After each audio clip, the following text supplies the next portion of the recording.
Et bonsoir, bonjour. Vraiment, je tiens premièrement à vous féliciter, à vous remercier du fait de vous être abonné malgré mon absence à ma chaîne. C'est à saluer.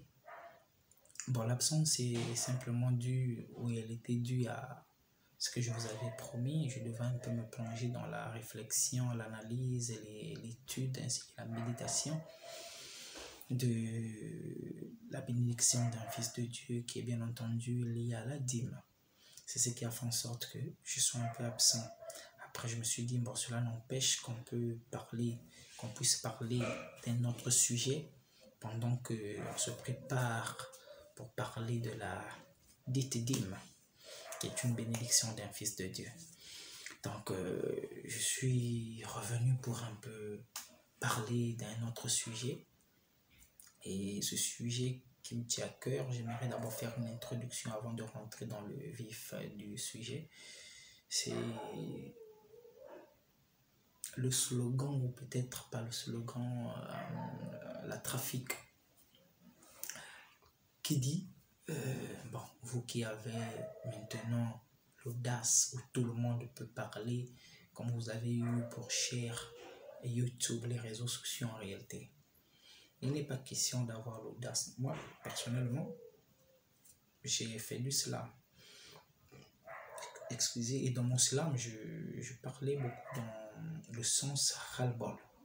Tout ce qui ne marchait pas, bon, je larguais, je slamais dans ça et je me suis dit comment parfaire mon don et faire de mon don un talent. Je préfère un peu me ranger du côté de la bonne justice, donc la justice ecclésiastique. Et c'est pas moi qui juge finalement, mais j'apporte la clarté ou bien l'issue à tout le monde, pour ne pas dire un jour non, mon pasteur ne me l'avait pas dit, mais tu avais suivi Even parler sur sa chaîne, tu avais bafoué parce que c'était Even. Tu vois, c'est ça le problème. Donc au moins avec ce que j'ai, Dieu ne va pas me retirer, parce que à celui qui a et qui n'en fait rien, on retire. Vous voyez, non? C'est pas ce que je veux, moi. Voilà pourquoi je parle. Et on ne pourrait pas demander une permission à quiconque, ou bien peut-être un éloignement, je ne sais pas si ça existe, qu'on puisse me oindre pour venir parler sur YouTube. Si c'était le cas, vraiment, vraiment, on ne oindrait pas. On ne devait pas nous oindre, parce que les gens devaient avoir peur. Non, non, non, non. Les gens, même sur du haut de la chair, quand les gens se déclarent dans une église, j'ai le ministère, les pasteurs, d'aucuns étouffent ça, d'autres par contre chassent même les brebis de l'église ou les mettent mal à l'aise jusqu'à ce qu'ils finissent par partir. Vous voyez, donc s'il était question de oindre quiconque pour venir parler sur YouTube, il n'y aurait pas plutôt des événements qui parleront, excusez-moi, sur YouTube. Donc c'est un peu ça. Voilà, le problème c'est quoi? On est fils de Dieu, mais il y a, selon d'autres qui se sont catalogués ou se sont catégorisés, homme de Dieu. Parfois je me disais, homme de Dieu, donc nous sommes les hommes de nos papas et de nos mamans, ou bien nous sommes les hommes du diable, je ne sais pas. Ce titre-là a fait en sorte que les gens aient du mal à comprendre que un berger peut tomber ou rétrograder. C'est pas de leur faute. La faute n'est pas au brebis, parce que c'est l'homme de Dieu, entre guillemets. Vous voyez? Et un ex-président de la République du Congo, je cite le feu Marien Ngouabi, voilà, on lui posa une question de savoir, monsieur Marien, est-ce que vous pouvez encore entrer dans les maquis? Question de prendre un petit pot, il dit non, non, non, non, le titre, la responsabilité, le rang ne me le permet plus. Vous voyez que même le titre peut conditionner, discipliner, orienter, cataloguer quelqu'un. Voilà. Donc, homme de Dieu, on se dit, mais c'est l'homme de Dieu. Comment l'homme de Dieu va commettre adultère? Comment l'homme de Dieu va tuer, comment l'homme de Dieu va se croquer de l'argent, comment l'homme de Dieu va fuir avec la dîme de l'argent de l'église plutôt, comment l'homme de Dieu va insulter, comment l'homme de Dieu va cogner, va taper, va se fâcher, va violer, c'est impossible, l'homme de Dieu. Vous voyez, on oublie même que David, j'aime trop Paul, David, l'homme selon le cœur de Dieu, donc l'homme de Dieu, avait tué Uri pour finalement prendre sa femme. Son nom n'a pas été effacé de la Bible, il est resté David, l'homme selon le cœur de Dieu. C'est l'homme de Dieu.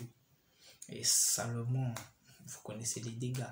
Il est même mort païen, si vous me le permettez, parce qu'il a commencé à adorer les dieux païens. Il est mort dans cette condition. Vous voyez, homme de Dieu. Mais c'est resté Salomon, celui qui avait peut-être la plénitude de la sagesse en son temps. Donc le titre fait en sorte que les gens n'arrivent pas à cautionner l'homme de Dieu rétrogradé, tombé, couché, comme tout ce que vous connaissez de rétrogradation là. C'est pas de notre faute, c'est le titre. Si on prend le temps d'accepter les titres, c'est bien les titres, mais c'est mieux de vivre le titre. C'est un peu ça. Parce que si on se considérait tous fils de Dieu, on devait dire, bon, il y a un enfer évité, ainsi elle a gagné, de toute façon, s'il tombe, si ça marche, hein, il viendra reparer, puis ça avance. Mais quand il est l'homme de Dieu, il ne peut pas tomber. Comment? L'homme de Dieu, c'est ça le problème. Les pasteurs ont pris des titres, des archibishops, des évêques compliqués, mais bon, quand on voit, on dit, oh, ça c'est un évêque qui fait ça, qui dit ça. Un évêque à contradiction avec lui-même dans la parole, un archibishop tombe n'importe comment. Et tu vois que c'est étonnant, homme de Dieu.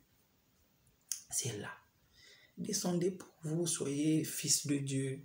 Si vous tombez, on comprend. Mais comme c'est homme de Dieu, non, je ne peux pas tomber.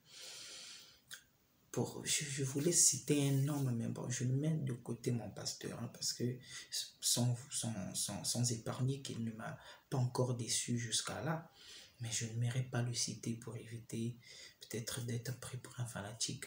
Je citerai un homme de Dieu. S'il y a cité, je citerai un homme de Dieu, Branham. Sans blague, ça c'était un homme de Dieu. Et on l'accuse de franc-maçon parce que il a fait quelque chose d'extraordinaire ou des choses extraordinaires qui dépassent l'entendement humain. Donc quand il voit, il dit non, c'est un franc-maçon. Comme les ténèbres a du mal à distinguer l'aura. Hein?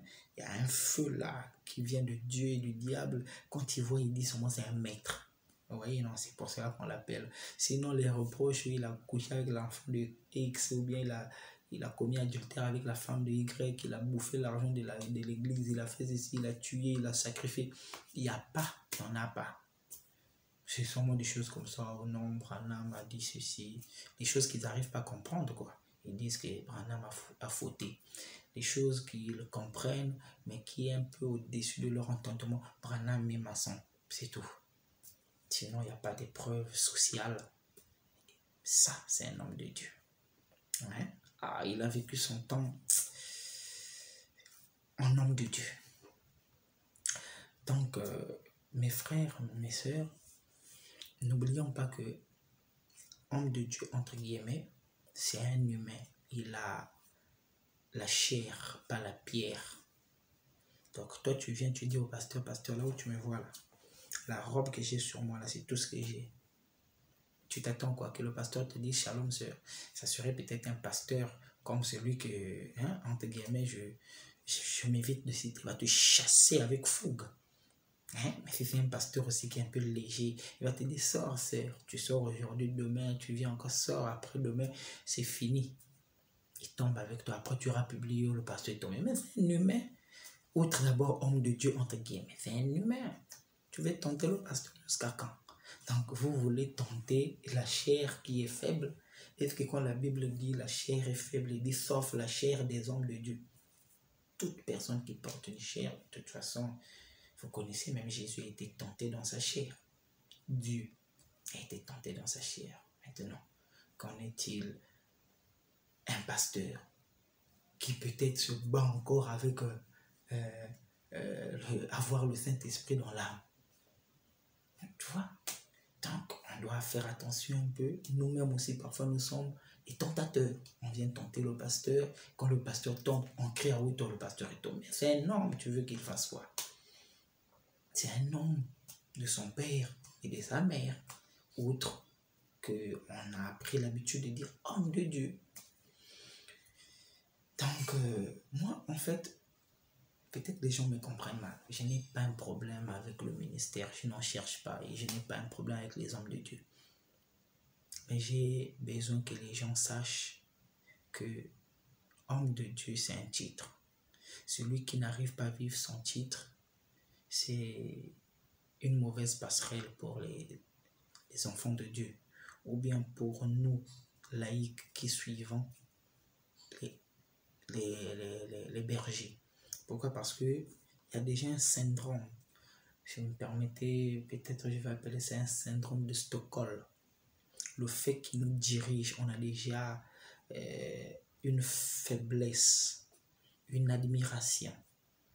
Dans les codes juridiques, les enseignants, je crois les docteurs, ont un jugement un peu particulier quand ils violent, hein, ils abusent. Vous voyez pourquoi? Parce qu'on se dit déjà que le fait d'avoir la parole devant quelqu'un, tu es déjà admiré, tu es déjà son admirable.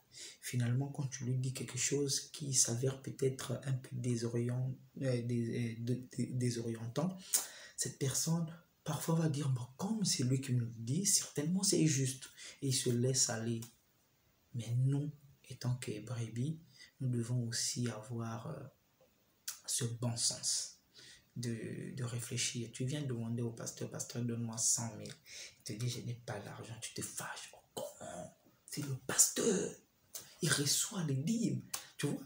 Donc, tu n'arrives même pas à comprendre que ton pasteur peut manquer 100 000. Pourquoi? Parce que tu l'as mis à un niveau trop... C'est ça le défaut. Quand le pasteur tombe, c'est le scandale. Et toi, tu rétrogrades même, tu arrêtes. Moi, le message, c'est terminé. La Bible, je déchire. Pourquoi? Parce que le pasteur est tombé. Non, c'est un humain. Homme de Dieu, là, c'est un titre. Le pauvre n'a pas pu vivre son titre. Comprends-le. Mais quand tu croises un pasteur qui vit son titre, respecte-le et prie pour lui pour qu'il ne succombe pas. Et c'est comme ça qu'on devait vivre. On ne devait pas paniquer quand un pasteur tombe. Alors nous, si on abandonne, c'est comme si la marche, c'est fini, c'est terminé. Non, au contraire, quand un pasteur tombe, ça va te faire peur. Hein? Si lui, il est tombé, qu'en est-il moi? Je dois encore onctionner mes prières, m'affermir. C'est en fait ça, mais c'est pas paniquer, laisser même à prier, lâcher le message. Non, non, non. Et j'aimerais dire encore quelque chose. Faites tout ce que vous pouvez faire, ou bien nous, on peut faire tout ce qu'on peut faire. Ne mêlez jamais le message ou la parole de Dieu à notre vie. Tel que moi aujourd'hui je parle, demain vous pouvez me voir dans des dépôts de boissons en train de me piffrer d'alcool ou me croiser dans un hôtel. Vous n'allez pas dire, donc le message est faux. Non, ou la parole de Dieu, la Bible est fausse. Non, non, non, non. C'est moi qui suis faux. La Bible reste vraie, le message reste vrai et on avance. C'est une marche. Je suis tombé, vous avancez. Ne tombez pas avec moi parce que je suis tombé. Vous dites, non, même lui qui nous parlait, là, il est tombé. Non, non, non, non, non, non. Là, ça serait faux. Je peux fauter. Vous ne fautez pas avec moi. C'est un peu ça. Donc, pour clore, éviter d'être trop long, homme de Dieu, c'est bien quand tu peux être homme de Dieu, quand tu peux vivre ce titre. Mais quand tu ne peux pas enlever les titres, archibishop, évêque, je ne sais pas. On est fils de Dieu, on vit par grâce, ça ne dépend pas de celui qui court, de celui qui veut, de Dieu qui fait miséricorde. Et comme ça, on se comprend. Vous verrez que quand quelqu'un va apprendre qu'un pasteur est tombé, un pasteur a fait ceci, il sera amen. C'est une marche, hein, c'est une marche, vous voyez, mais comme il se dit homme de Dieu, il est au summum. C'est difficile d'accepter qu'un homme de Dieu tombe. C'est un peu ça. Et au prochain numéro, franchement, ça serait pour parler, je crois, de cette fameuse dîme. Et j'ai toujours cru que sans cette dîme, j'avais dit à un prédicateur, je dis, l'Égypte, de la même manière que plutôt l'Égypte doit sa richesse au Nil, c'est de la même manière que tous les pasteurs du message doivent leur dîme à Branham. Nul n'était Branham, tel que moi personnellement je ne paierai plus ma dîme, hein, parce que dans le Nouveau Testament, je ne vois pas une ordonnance ou bien une demande, une obligation de payer la dîme.